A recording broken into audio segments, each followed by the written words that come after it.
We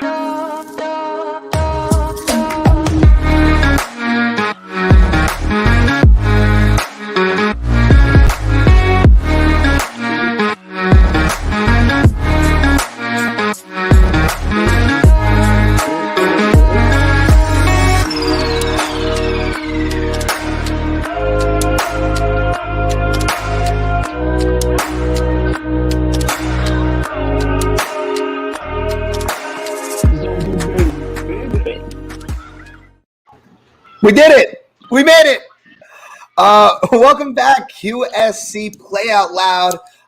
My name is Dylan Weisman, along with QSC's own Brad Zell and the infamous or famous or infamously famous JSG from the SCE Event Group. Typically, we are partnered with Jordan Marshall from the Explosive Office and Nate Nelson, but it's a crazy week. We're getting back into it, but I want to welcome you guys all to QSC's Play Out Loud series, your DJ discussion, the boys panel, the guys panel, and today we got all kinds of great topics to run down for you.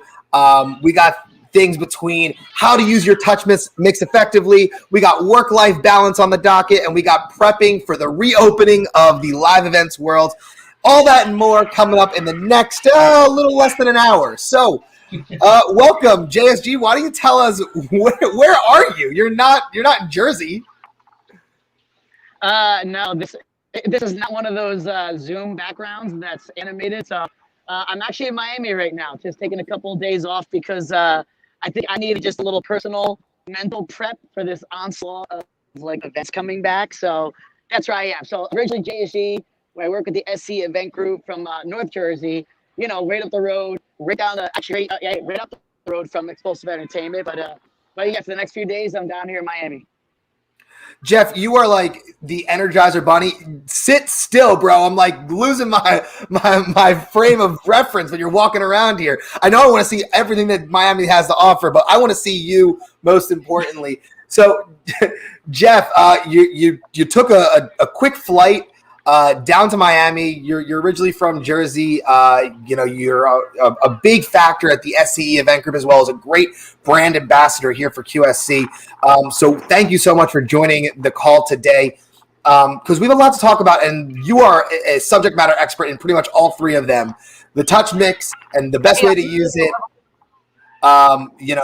The work-life balance, which you're showcasing right now, and then ultimately prepping for the next level of events, the run of it.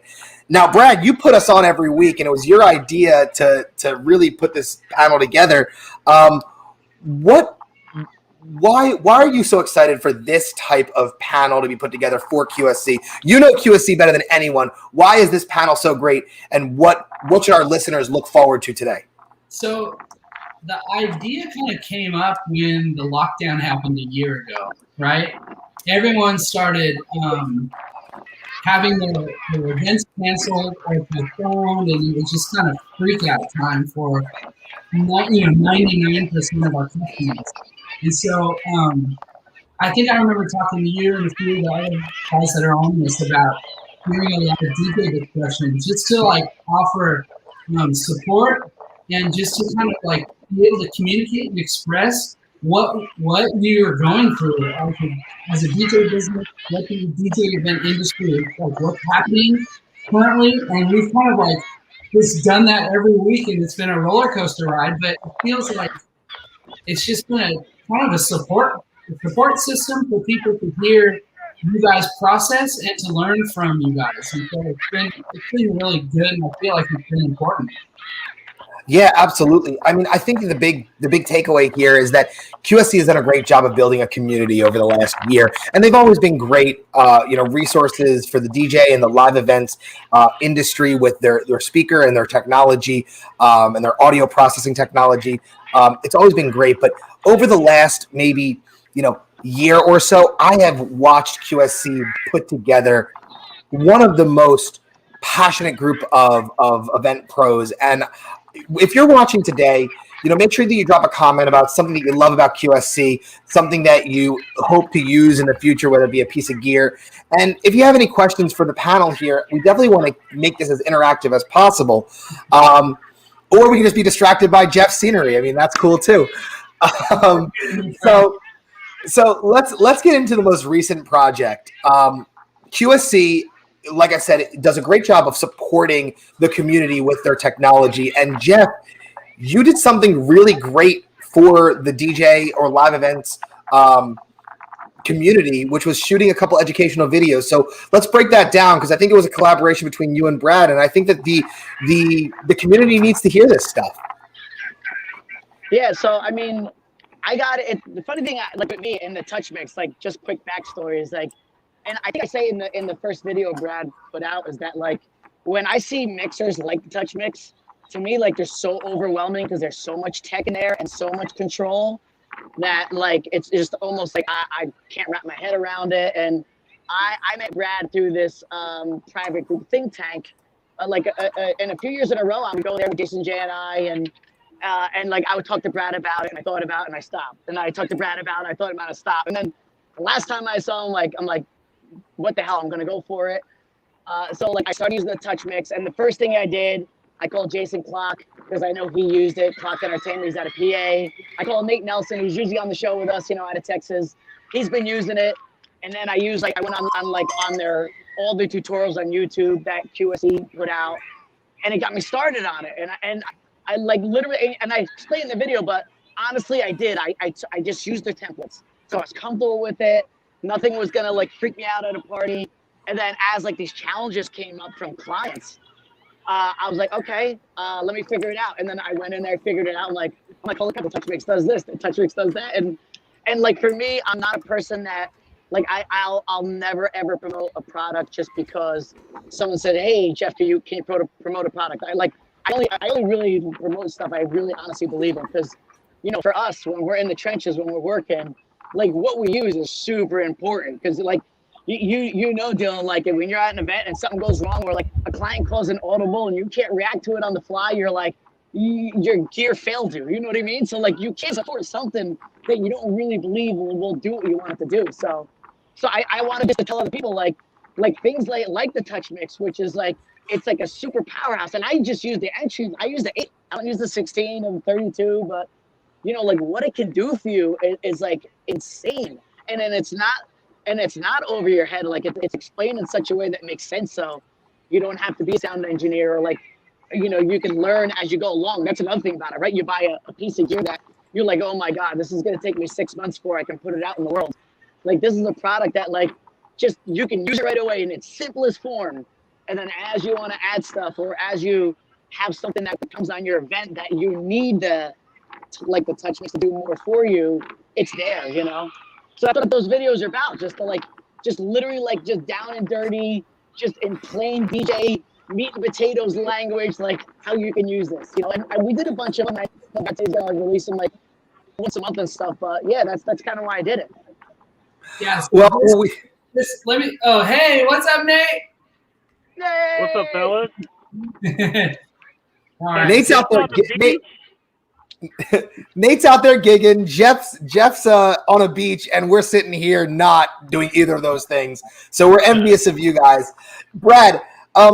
Let me go back and give a quick overview of what we're kind of talking about. So Jeff created a series of 4 videos, and it's basically how he uses the touch mix at his events and why he loves it. And so he broke it down into 4 videos. The first one is controlling his audio. The second one is how he uses the touch mix for ceremonies. The third one is how he uses the iPad app and why that's a game changer. And then the fourth video is how he uses it for live streaming. So check out the QSE YouTube channel. There's a playlist up there. Just search touch mix for DJs or Jeff Scott Gould or JSG. It's also on our Facebook page, and it's on our Instagram as well. So yeah, it's a huge win. It's really good information. It's just kind of like from a real dude that's out doing gigs, Here's what I love about it, guys, and I can't put a bigger endorsement than this on it, is that it's spoken in plain English. We're not talking about crazy sound engineering words that often overwhelm us. If you read the pamphlet of certain, audio instruction manuals, you might get overwhelmed with the verbiage that's used. This is done in plain English where, anyone can really dive into this thing and become a great expert. And this becomes a tool for you. So I cannot endorse this series of videos enough. And QSC has, big plans of continuing to pump out this type of educational supportive content for the live events industry. And, we definitely want to continue to encourage you to interact with those videos because your feedback is what actually brought these videos to life. So we cannot thank Jeff enough for putting that out there and Brad enough for putting it on. It's just a great way to continue to elevate our industry with the right tools and the right verbiage and the right knowledge. And that's what we love to see with it. So, Brad, did you take like a hiking path to stand in front of so we can get the passerbys going? He was intentional. He was intentional. Are you talking to me? Where are you? So we welcome in Nate Nelson out of Dallas, Texas, with LaForce Entertainment. Nate, where are you? Because we know where Jeff is. Where are you? So I'm at a venue called On the Levee, and we just finished a luncheon that we live streamed today. And so my crew is packing up. It was over at 1:30, and I'm not going to stand on that side of the speakers. You guys know you don't do that because then it gets all crazy. But yeah, we did a 5-camera setup live stream this morning for a luncheon here. So.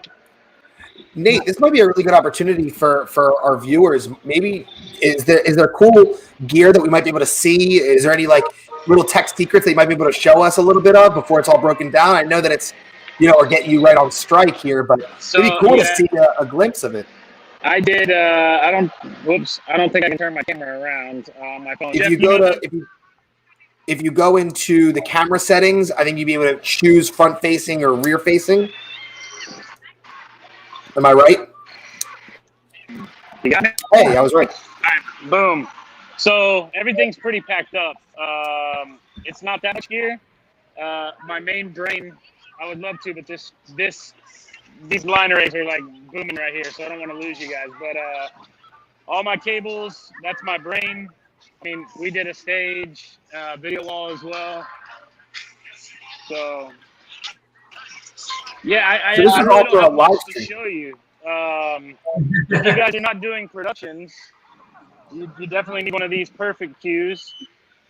It's a slide transmitter. Man, I got too much stuff in here, Dylan. All right, no problem, Nate. I mean, I know we're getting you right in the middle of strike, so I appreciate even just a little bit of the overview. Guys, thanks for checking on the comments side. We really appreciate it. Patrick asks, Jeff's doing calisthenics, but Patrick asks, does QSC have a plan to bring out line arrays or column array speakers? Brad, you know better than anyone. What are some of QSC's biggest, baddest projects in the works? It's all stuff I can't really talk about. Secrets. So that means, Patrick, that you need to stay locked and loaded here on the QSC site because we'll be doing all kinds of great announcements as it moves forward here.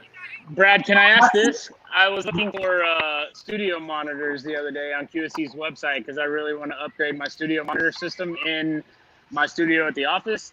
And I noticed that y'all do have some like column array speakers that are probably permanent install speakers. Is that what those are?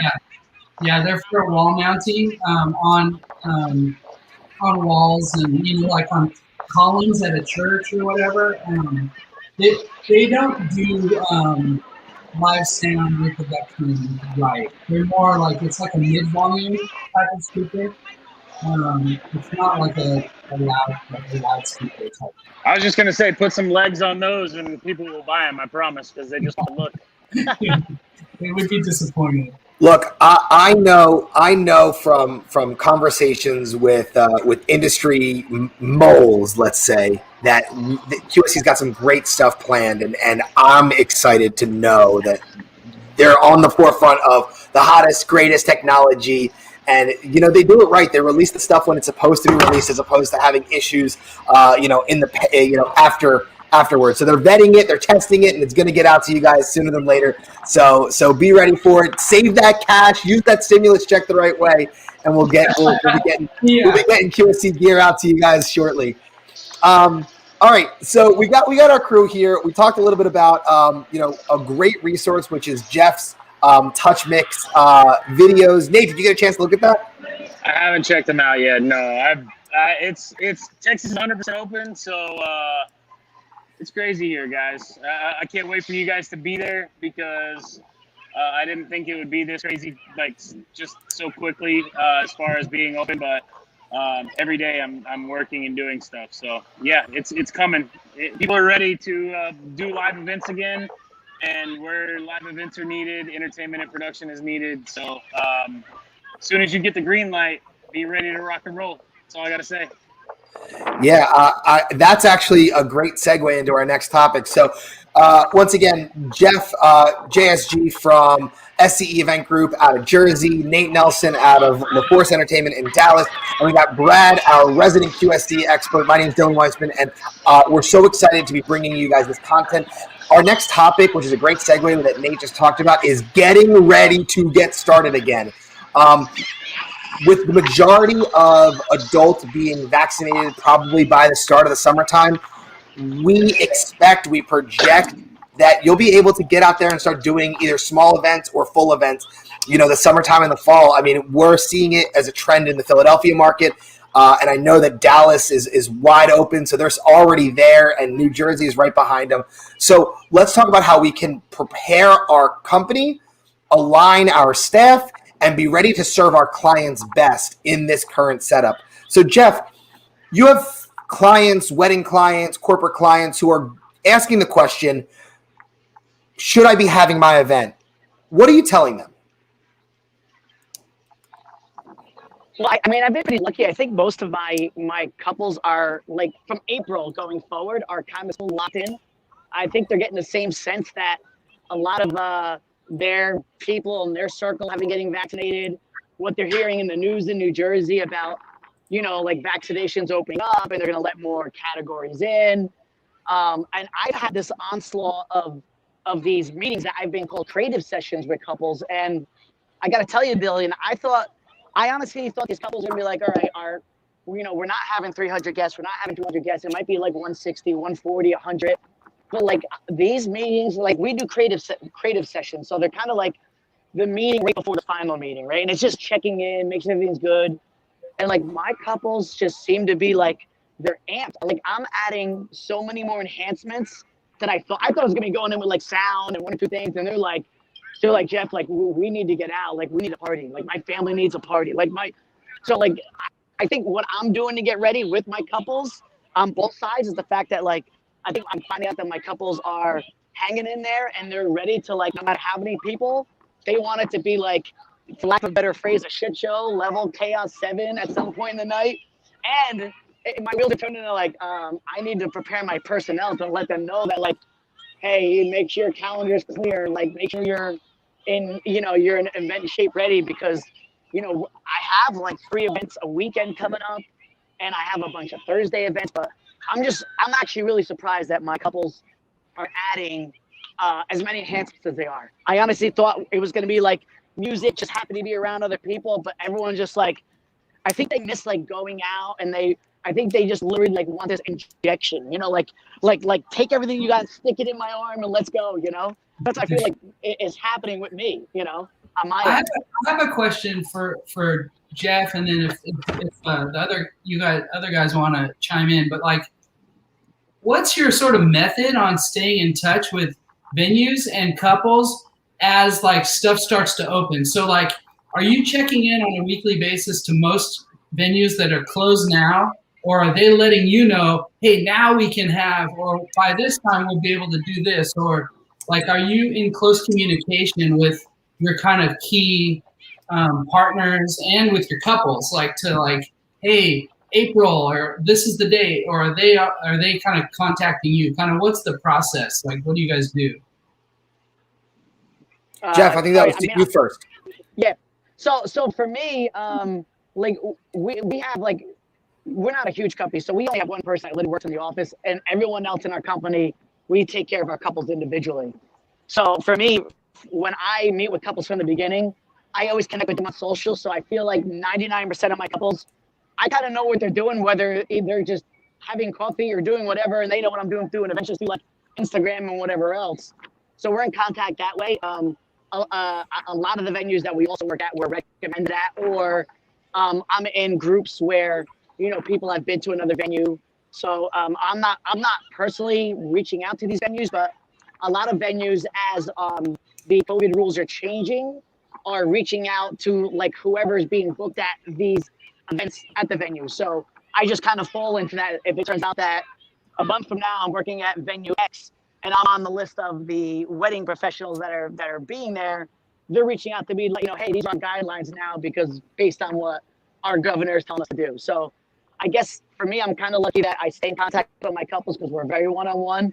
And on the other end, I think the venues are really doing most of the work of reaching out to everyone else. And honestly, they're sending us these like, you know, this 3-page thing of their COVID rules that we have to sign. So I'm getting a heads up probably 3 weeks, a month before of what's going on. I'm getting that too. Yeah. I'm getting that too. Brad, while Nate's resetting, the explosive policy, or at least our coordinator process for our families, regardless of COVID or not, and it's actually been really valuable during the pandemic planning, is I have 120, 90, 60, 30-day meetings. And those meetings could be a simple, hey, how's it going? What's up? How can I best be of service to you? Just a quick email. Or it could be a personalized phone call, or it could be a text message. And we've built in our process, you know, little nudges, little like, hey, don't forget about us because we didn't forget about you processes. But once we're in that 120, 90, 60, 30-day marker, I'm communicating with every single one of my families, my vendors of those families, and the venue of that family, so that I'm always on top of it. And then what ends up happening is I get passive income from that, whether it be enhancements, upgrades. I find out real fast, oh my goodness, hey, you went from an indoor event to an outdoor event, and that prompts my brain to say, I think you need a different type of sound system. And I know it's going to cost a couple extra dollars, but let me prove to you why me zoning these speakers across your entire tented outdoor event is better than a singular setup like we would have done in your indoor event. And then you start providing that value, but you wouldn't have had that process. You wouldn't have had that level of client care if you weren't staying on top of them. I hear a lot, Brad, that I'm afraid to call my clients because they're going to ask for their money back. They're going to cancel their event. They're going to postpone again. I have found the opposite. Our families are super appreciative, and our corporate clients are super appreciative that we're saying, hey, we're here for you. I understand that things are crazy, and I understand there's a level of uncertainty to your event, but here's something that is certain. Our level of client care and engagement and willingness to adapt for you is always going to be there, and that has paid off dividends. Yeah, that makes a lot of sense. So if you're not keeping in touch with your families, your clients, your vendors, your venues, you're behind the game here. Right. You're already behind. You're playing catch up. Don't let them be reaching out to you. You should be reaching out to them. And that is just, it's a mindset. It's a mindset. I'm not afraid of my clients, so you shouldn't be either. I know it's a crazy time right now, but let's get out there and do it. Nate, if you can hear me, don't look at me. Just hear me, because I know you're driving. Just look at me. I'm at a just hear me. What is your coordination process? You have the sale, and now you're coordinating with your families. Jeff told us about his creative meetings that he has, where it's all fun, exciting stuff. I talked about a couple of different processes. What's your creative process? So mine is my personal one, or the LaForce standard. That's a better way to answer. Let's go with standard, and let's hear how you elevate it. All right. So we're very automated due to the fact we have 28 DJs. So we use DJ Event Planner. So we have automated emails that copy to the client and the assigned DJ on that event 60 days out. So if they book, typically, for me, I'm cell phone numbers, Instagram, texting, all the things to make it more personal on my side. So I'm in contact with my clients throughout the entire process. But typically we set the client's expectations so that they know that we're going to reach out to them about 60 days before their event, set up a in-person or Zoom meeting. Now pretty much everything's gone to Zoom. But set up a meeting to discuss details, to kind of like what Jeff has. I do a creative meeting where I kind of talk like, okay, These are all the things I've done for previous clients in the past. Do any of these things sound exciting to you? Is this something you may want to do? But one of my big questions that I ask clients that I take major notes on in the beginning is, what are some things that you absolutely love that you've seen at weddings you've been to in the past? And what are some things that you absolutely hate, cannot stand, you absolutely do not want them at your wedding? So those things that I bring into the equation early on and make notes of those. So then we go back to those things, you know, if you guys are doing 60, 70, 80 events a year, you know that a lot of the same formalities can happen over and over and over again, and you're just trying to match faces with names at that point. And it's really hard to kind of give them that very personal feeling that you do appreciate them, and you've got to make them feel like they're your only client, even though you may have 80 in a year. And that's a very fine line and hard line to walk. But you've got to be very detailed in the questions that you ask, and you have to be very detailed in the notes that you take during those meetings, so that later on down in the conversation, it may be a fresh, brand new conversation to you, but that client only remembers having one conversation with you previously, and they're going to be like, why is he asking me this? He already asked me last. So make sure you're very detailed in those things. But typically, I set up a meeting at that 60-day, maybe a phone call, and then try to do a in-person meeting week of, typically Monday. If I had a wedding Saturday, I would meet with them Monday just to say, hey, has anything changed in the last couple of weeks? Are we still good with this initial timeline, these songs, anything else come out, anybody change? And things are changing rapidly now. Like, whereas you may wanted to have this conversation with them 30, 60 days out before, their guest count's changing, the venue regulations are changing. These things are changing quickly, rapidly. And so it's good to stay involved and know exactly what's happening as soon as possible, like as close to your date as possible. That's great. That's really good. Another great idea that we can consider as professionals here is that some of your best sales opportunities actually don't happen with your client. They happen with your vendors that you work with, like photographers, videographers, event coordinators, the venue.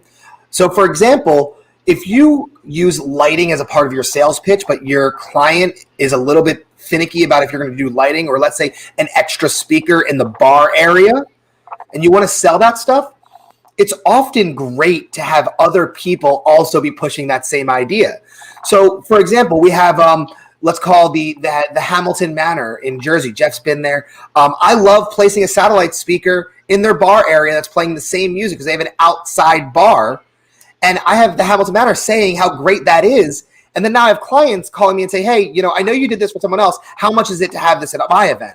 So now you have other vendors selling for you, selling your stuff for you. Or videographers saying, hey, you have an awesome spotlight feature with your moving intelligent party lights. You know, make sure that this family has this. And now they're talking for you as well. But that comes with you reaching out to them and saying, what can I do for you to make sure that your video is great, that your venue stays protected and clean, you know, that your photos look awesome. You know, what can I do for you? And that shows another level of professionalism. I do that all the time, Dylan. It's funny you should say that because, well, one thing I do is like I'll always offer something free or give it away free because I want footage to be able to sell it if it's a new product for one.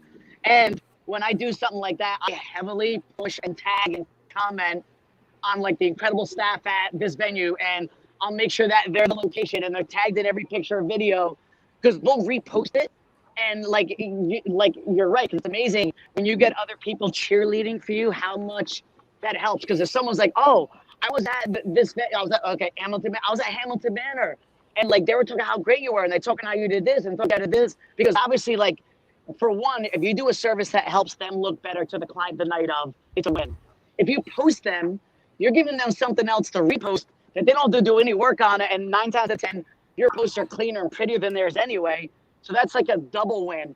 And then if they get a client that just came in after you worked at that venue and they talk about you, you know, it's like a triple threat. And then the thing about you said about lighting, and I always do this, Dylan, and this is how I win with lighting, is that I always include the photographers and the cinematographers when I talk about lighting. Because, you know, you talk about like, hey, yeah, your walls can look blue, but like, just let you know, when we do like your first dance floor, like soft wash, like your dress is gonna look like your dress, your suit's gonna look like your suit, you're not gonna look like your Smurfs, because like the blue's not gonna wash on there.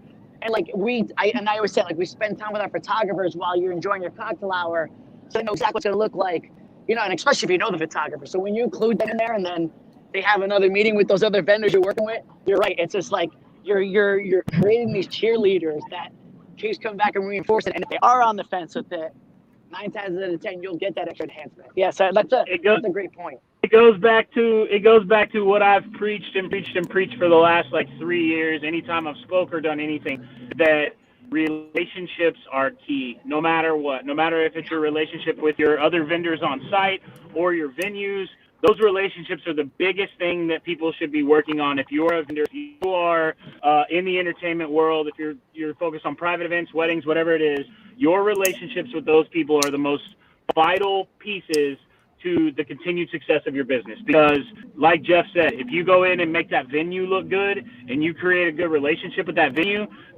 is going to refer you time after time after time. And then also the same thing with that photographer. I'm with Jeff. Every time I walk in and I have lighting on any event, I have the pixel tubes. The pixel tubes are made for film and for photos. Like, I talk to them and say, hey, do you have a certain temperature you want me to do it? And they always get me crazy when I throw out the numbers. I'm like, hey, this is 35 Kelvin. And they're like, DJ, how do you know that? Like, you know, when you throw stuff out there that's their terminology, their language, they're like, okay, I want to work this guy again. He really cared about the overall product, not just what he did. He cared about what we're doing and how can we make it the best for the entire team. My biggest thing is relationships, and there's no I in team. We're all the same vendor team, working for the same common goal to have a stress-free, amazing event. Yeah, I love that, guys. Let's continue to elevate what a common DJ looks like. This is the DJ discussion, but it can go all the way through live events. It really can. This information is good if you're a karaoke DJ or a coffee shop acoustic guitar player. This is all relevant for across the board of the live events, and that's why QSC continues to pump out this type of content, because it reaches that level of their customer segment, which is you guys. So feel free to comment either maybe your favorite tactic in your process or a question that you might have for our panelists, because this is all for you. So we really appreciate the comments that are coming in. Thank you for those who have participated so far. Feel free to drop a line for us. What we're doing here, guys, is we're talking about our client care as we continue to either be open in the Dallas and the Texas state for Nate, or starting to open up in the reference to California or Philadelphia or New Jersey or wherever we may be. The end is near. We have the finish line in sight. We're almost there. I have families who are still nervous about celebrating. And we've talked about this time and time again, but what is your response to, I'm nervous, I don't think I want to have my event anymore? Jeff, what do you say to them?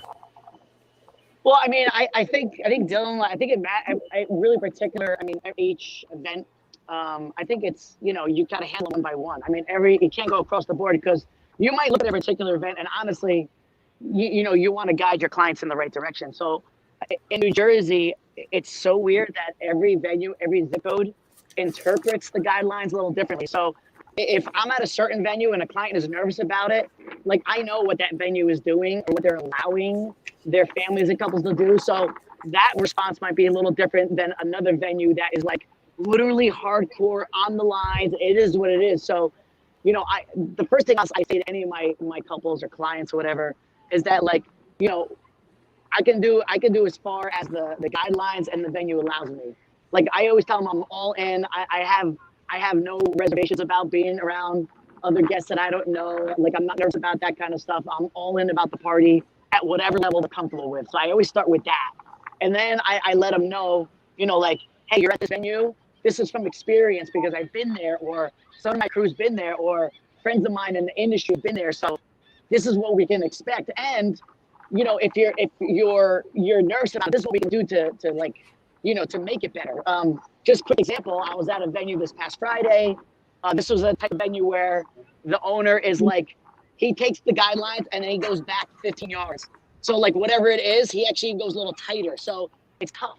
So, like, I introduced a couple things, like, which literally saved my ass, was like having a saxophone player. Because, like, we couldn't use the dance floor, but they would let people dance by the tables.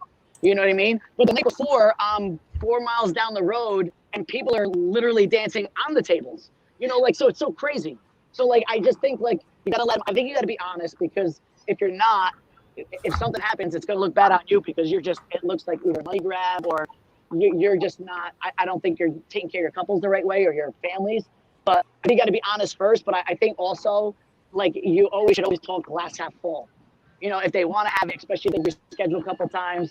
I'm always about trying to have the event because I just think the experience could be fun. And I always think that if you bring out a little extra and deliver a little more than what they think of, it's going to exceed their expectations. You know, like this thing I did last Friday with the saxophone player, it was like such a hit. People loosened up so much that we actually got like a pretty good dance set around the whatever room in pockets at the end of the night. And they were like beyond blown away.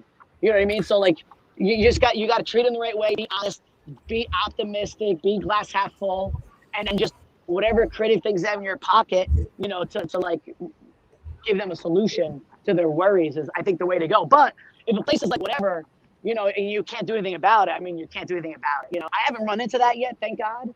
But, you know, I think that's the way I would approach it as it comes up. You know what, Jeff, my favorite thing about this is that you know what each venue is allowing to happen.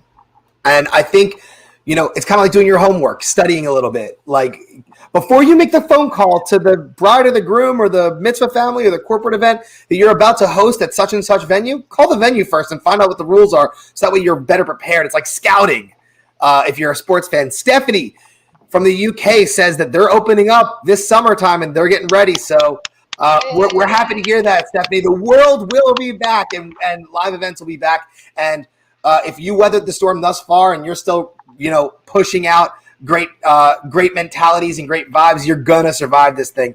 Nate, I want you to give the inspirational TED Talk style, like 20 seconds, about how you inspire your families to have such a great time in such an unpleasant time frame. Listen, it's not a shock to anybody anymore. So you have to think to yourself, like, if I say something about COVID, like, are people going to freak out? No, the whole world knows that COVID exists. It's not the elephant in the room anymore. It's not something crazy. Like, be lighthearted with that.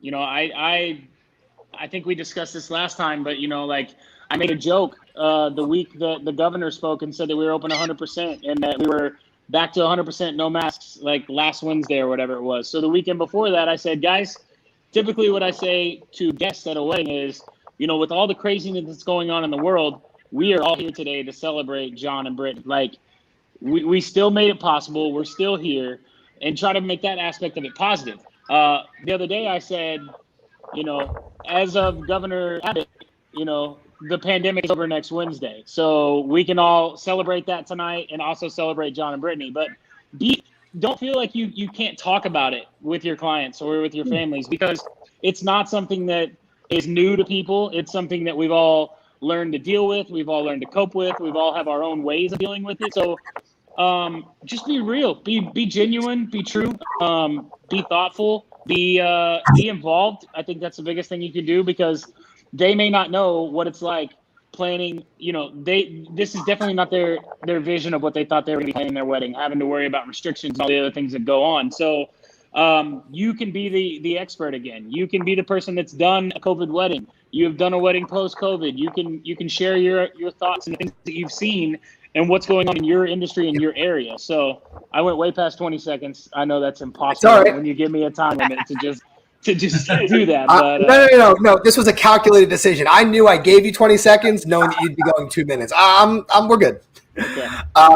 Brad, we're covering a lot of client care and moving forward. What do you think QSC's future looks like in a post-pandemic world? So I'm in California, right? And it's pretty tight around here. So we're not seeing we're seeing things slowly open up. And we've seen our big retailers start placing orders again. We did our nationwide and stuff. And as things seem to open up more, sales seem to grow. So it's one of those things that being in California, I feel like it's going to open up slowly, and we're kind of forecasting it's going to be a slow process, but I have this feeling that there's going to be a time at which it's kind of slow, and then all of a sudden it's just like bammo, like maybe in the fall, maybe in the summer, it's like every event venue is going to be booked. Like, all the people that have been waiting are gonna want to like go. Yeah. So it's like one of those things where being prepared and being ready to roll, like having your chops up, having your gear right. Like for me, like I play guitar, and I haven't played a gig besides on my driveway for the neighbors for a year. Like, but I'm starting to like call venues and call like booking agents and stuff and say, I'm getting ready to roll because they're starting to book people now. So I think just being prepared, and I think it's going to be slow, but I think, as long as the vaccine is cool, we're going to be okay. Well, you know what, Brad, what you're saying here is like it's time to get back into gig shape.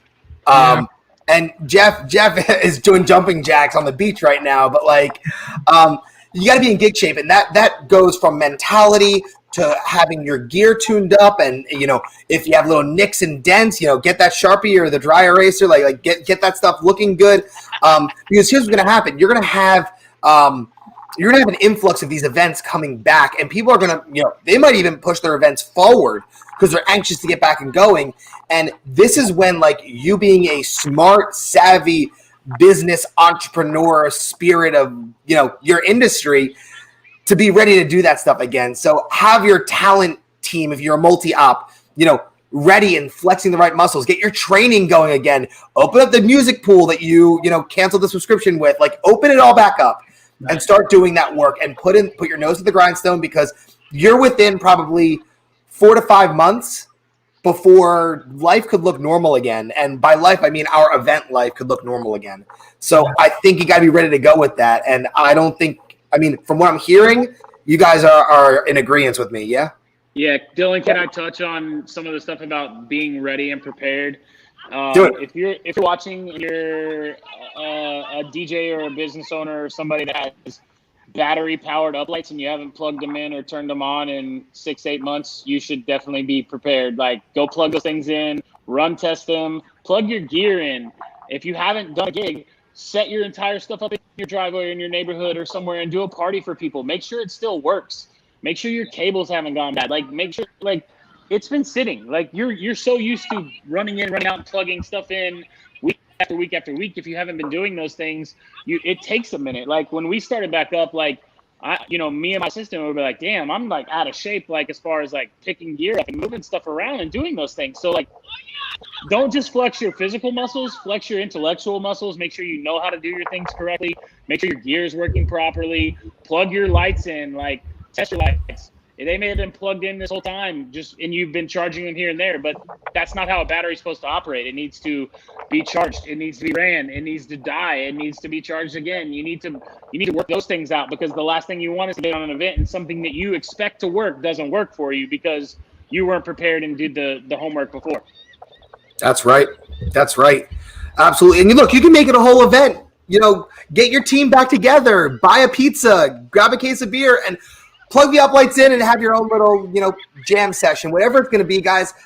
Start flexing that muscle, because I'm giving you your warning now. You have at most 6 months before you will do a live event again. Like, you got to get yourself back. I think it's like 2 to 3 months for most people. I think the president says May 1st. Like, we're all going to be vaccinated. Yep. It's going to be closer. Like, yeah, last week. So it's really kind of funny and interesting. Because, I kind of look after the social media at QSC, and I think maybe 3 weeks ago, there was like a Monday, and a lot of people post what they did over the weekend on a Monday, or like they're posting.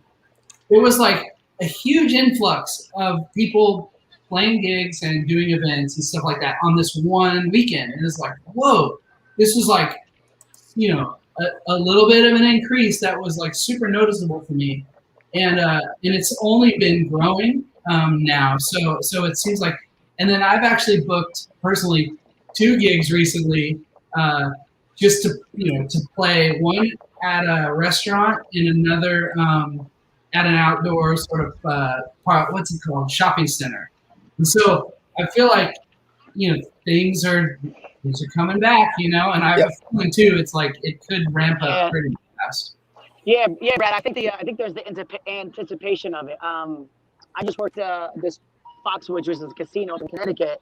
They literally opened this one whole side of the entire casino. It's been closed for a whole year. This is the first week, and I got a couple events up there, and I was talking to the AV guys there, and they're saying how they're literally starting to book like big acts now for April, May. Like they're anticipating being able to go from, I think Connecticut went 100%, but still masks and there's no dancing, whatever. But like the capacity is there, so I think you're right. There's a lot of anticipation that, and the place I was playing at, it was a soft open. They just kind of opened up to kind of like you said, like, hey, let's just make sure like the mixer works and the soda guns work for the bartenders and the lines running into the DJ booth are good. I can tell you, I was gonna kind of open up.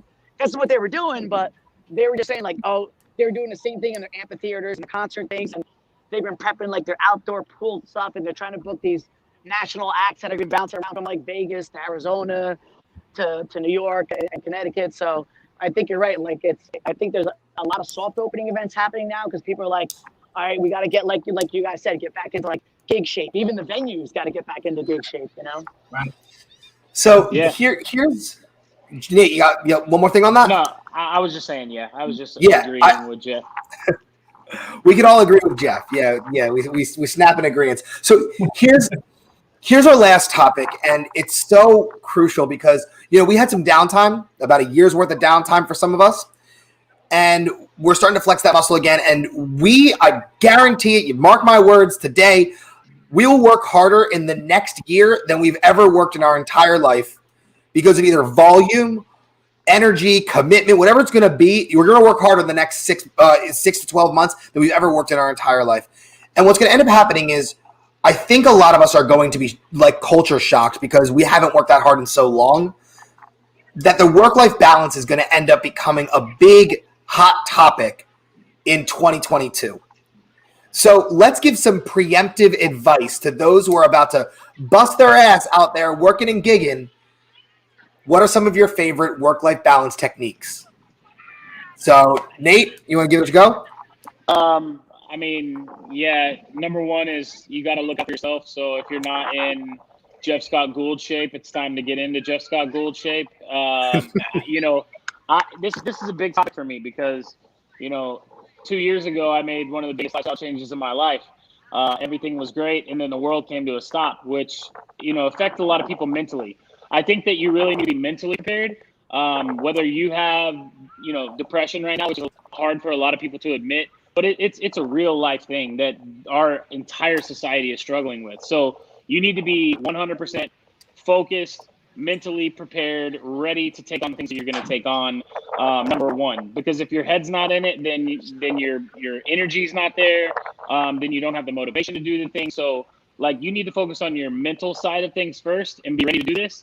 And Dylan's right. I think we're all going to see it. Like I'm working, Thursday, Friday, Saturday, Sundays right now because I had so many postponements that moved to the same venue that I'm already working at on Saturday, but they wanted to get married as soon as possible. So they chose a Thursday or a Monday or an off day to just move their date to. So we're going to be working on days that we never would do weddings on. We're going to be, fully booked Friday, Saturday, Sunday. A lot of us in our industry are going to be working more than we ever have. We need to be mentally prepared, physically prepared, and ready to be able to take this on because what do? We preach to our clients that we are going to give them the perfect day. And if you are not mentally prepared to give them that perfect day, then it's going to show. And then it's going to affect your reputation long-term. It's going to affect your business long-term. So you're not only ruining one day if you're not ready to go, but you're affecting your business long-term as well because you may not be the same person you were pre-COVID. So you really got to focus on yourself mentally. I think is one of the biggest things, and that's my biggest step going into it, is just make sure your mind is right. Yep. Jeff, what are some of your favorite work-life balance techniques, knowing that you're going to be working your ass off over the next year? Yeah, I always think this is like an interesting topic, regardless of COVID, pre-COVID, post-COVID, because, like for us, I mean, I guess I can speak for you, Dylan, and for you, Nate, and for you, Brad. Like I found something that I absolutely love. Like to me, it's not a job, you know. So I feel like work-life balance, the people that are like, okay, I want to grind out for 30 years so I can retire and take my 401k, and then I'm going to start enjoying life and whatever, blah, blah. Like for me, like I love this. Like I've been doing this, I don't know, 30 whatever years. Like, I mean, I love what I do. So like for me, my work-life balance is definitely a little skewed for most people, just because like I'd rather, if someone says, hey, here's an invitation to the wedding, I'd rather be the DJ than be the guest. You know, it's just the way I am. I'm just like, that's the way I'm built, and I love it. So I guess what you're seeing right now is probably the biggest thing I do for my work-life balance is I've been I duck out like Tuesdays, Wednesdays, Thursdays, and I'll take these like little getaways. Like he's at the beach. You know? Yeah. So like I worked this past weekend. I'm working this weekend, but like, you know, like I'm just like, hey, I need a couple days. I you know, and anyone like uses a bunch of apps, you know, there's a lot of last minute apps. You get great deals. Like, you know, I'm flying down for $100 round trip was like a joke, you know, and using another app, I literally booked the hotel as I'm in the Uber driving to Miami, trying to find a place, and you get those last minute deals. Like that's what I do. Like, so my life balance is this: I come here for a couple days, I recharge, but I'm also like, I want to hear what other DJs are playing. I want to see how these other restaurants are decorating stuff. I want to see how like this lady designer is doing something with this place. I want to see, you know, whatever it is. But so that's kind of like my work-life balance. But for as far as my career goes, like I love this. I mean, like I'm happy when I'm doing 150 gigs a year. Like that's like I'm in my happy place right there. It's like I don't know if it's weird to say or not, but that's what I'm about. I'm a gear person. I love learning. I love being in it. I like doing that, you know. So my work-life balance might be a lot more skewed than other people. You know, as long as the people around me understand it, that's how I'm built. They know how it is. So I guess the biggest thing for me would be these like little, you know, be back in 2 days, you know, be right back kind of a thing. So that's how I balance stuff. Here's the beautiful thing about this, Jeff. The world doesn't come to an end in 2 days. So like right. You could be the biggest, baddest business owner that's ever existed, but your business will survive 2 days. And if it can't survive in 2 days, then I would start making efforts to hire and train and advocate for your business or your business concept in a way where it can survive without you for 2 days, because that's how Jeff's getting by and that's how Nate gets by. So, Brad, why don't you round us out here before I give you my tips? I think that the thing that's important is to try to figure out what recharges your batteries. Oh, you stole mine. Yeah? Like, kind of like that's it. What is the thing that refills you, sort of thing? And I do think it's important to have movement, like physical movement, and you know, and some good sleep and stuff like that. But beyond, you know, exercising and, you know, maybe some, you know, calming stuff, what is the thing that recharges you? And force yourself to do it consistently so that you can like just be in that sort of charged up state, you know? And it's hard because like you get so busy and so focused that you just, you think it's either not important or you'll do it later or whatever, but you kind of, I feel like it's important to force yourself to do those things. Because you never know when you're just going to be, you know, on the grind. It's like establishing a pattern so that you can always be charged up, you know? That's exactly right, guys. So here's the takeaway, right? Jeff is saying, I love what I do and I don't get tired from what I do. And that's fair. That's fair to say. And I think a lot of people would coin the phrase, if you love what you do, you'll never work a day in your life. But that's also probably incorrect, because if you love what you do, you're going to work your ass off every single day to continue to do it better and bigger and bolder and more exciting. And you're going to love doing it. And it's not going to feel exhausting. But when you look up and you look back, maybe you're physically tired or you're mentally tired, you got to find that avenue that recharges your battery that's away from what you consider work, even if your work feels like play. That dynamic is kind of like comparing it to the uplight that Nate was talking about. You need to drain the battery so that you can recharge, and that's how you flex it. Same thing goes with like working out, like Jeff would attest. Like, listen, you got to lift so you feel tired, and then it comes back bigger and bolder than ever.